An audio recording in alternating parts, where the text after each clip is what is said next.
Smart Ideas avec Sigrid Farwag, bonjour. Bonjour. Bienvenue, vous êtes responsable commercial France chez Biolectric, entreprise qui a été fondée il y a 15 ans, qui compte 70 collaborateurs aujourd'hui et dont le métier est d'installer des méthaniseurs. Je veux bien que vous nous les présentiez. Quelles sont les caractéristiques de ces méthaniseurs? Alors Biolectric fait de la microméthanisation. Elle les conçoit, elle les fabrique, elle les installe et elle les maintient. On est vraiment focalisé sur l'agricole, sur l'élevage laitier principalement. Ouais. Et donc un microméthaniseur, c'est en fait un outil qui va être calibré à la taille de la ferme, de l'exploitation agricole, et qui va aller capter le méthane dans les lisiers pour en faire de l'électricité et de la chaleur. Alors cette dimension-là, je la trouve très intéressante. C'est que c'est du sur-mesure en quelque sorte, c'est ça? On peut dire ça, ce sont vraiment des calibrages qui correspondent à la taille de nos exploitations laitières. Ouais.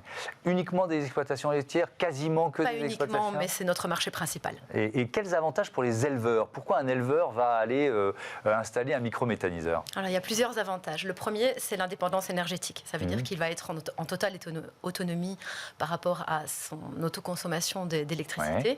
Pareil au niveau de l'énergie thermique, il va produire de la chaleur qu'il va pouvoir récupérer. Ensuite, il va générer un revenu supplémentaire parce qu'il va, à côté des économies, aussi revendre le surplus qu'il va produire et donc venir renforcer le réseau en énergie verte locale. Donc pour son image, c'est très bien aussi. Ensuite, il va produire un digestat. Donc le lisier, pendant le processus de digestion, de méthanisation, va devenir un digestat qui a des valeurs agronomiques qui sont très intéressantes et qui permettent de faire des économies. C'est de l'engrais notamment? Voilà, ça permet de faire des économies en engrais chimiques derrière. Et ça aussi, c'est aussi une démarche éco-responsable. C'est déjà beaucoup d'avantages. C'est déjà beaucoup d'avantages. On parle souvent des projets de méthaniseurs, de grands méthaniseurs, qui sont parfois d'ailleurs un peu décriés. Si vous deviez comparer votre solution avec les projets les plus importants, les plus gigantesques. Alors, il y a le mot méthanisation dedans, mais ça n'a rien à voir pour le reste. On est vraiment sur un principe en circuit court. On va aller calibrer une machine en fonction des effluents d'élevage qui sont disponibles sur la ferme.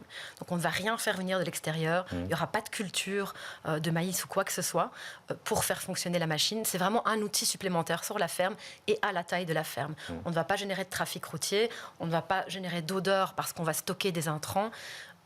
On est sur quelque chose de très responsable et de très circulaire. Avec aussi un avantage, c'est qu'il y a, si j'ai bien compris, je ne suis pas un spécialiste, mais il n'y a pas de transport du lisier. Non, pas du tout. Donc il est frais. Est-ce qu'il est plus efficace parce qu'il est frais? Exactement. En fait, au moins le méthane aura eu le temps de s'échapper. Au plus le pouvoir méthanogène du lisier va être important et donc la production derrière d'électricité et de chaleur le sera. Mais en plus, il y a une démarche éco-responsable qui est absolument très importante. On dit que dans un élevage laitier, à peu près un tiers des émissions de gaz à effet de serre produites proviennent des lisiers. Nous, on est capable, en moyenne, d'aller capter 82% du méthane de ces lisiers.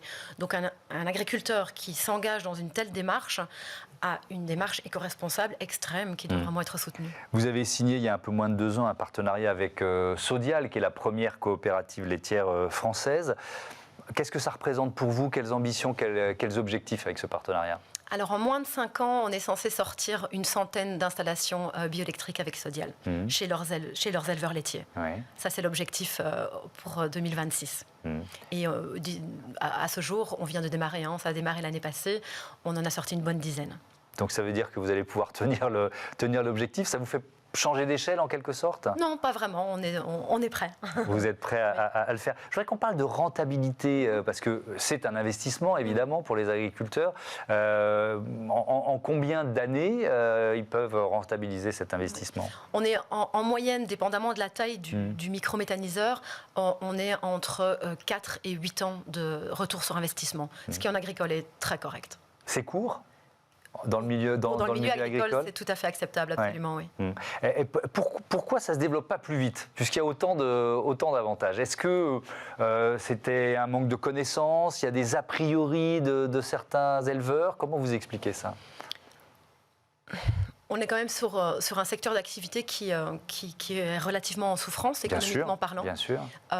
Et le plus gros frein qu'on rencontre, en fait, ce sont les financements par les banques de ce type de projet. D'accord, ok. Malheureusement. Malheureusement, ça devrait avancer beaucoup plus vite. Merci beaucoup, Sigrid Farweg, d'être venue nous présenter les micro-méthaniseurs de Biolectric. Voilà, c'est la fin de ce numéro de Smart Impact. Merci à toutes et à tous de votre fidélité à Bismart. Je voudrais remercier Cyrielle Chazal qui s'occupe de préparer cette émission, à la programmation et à la production, la réalisatrice Alice Pitavi et au son, c'était Héloïse Merlin. Aujourd'hui, une équipe 100% féminine, c'est suffisamment rare pour être signalé. Salut à toutes et à tous. Bravo, Girl Power.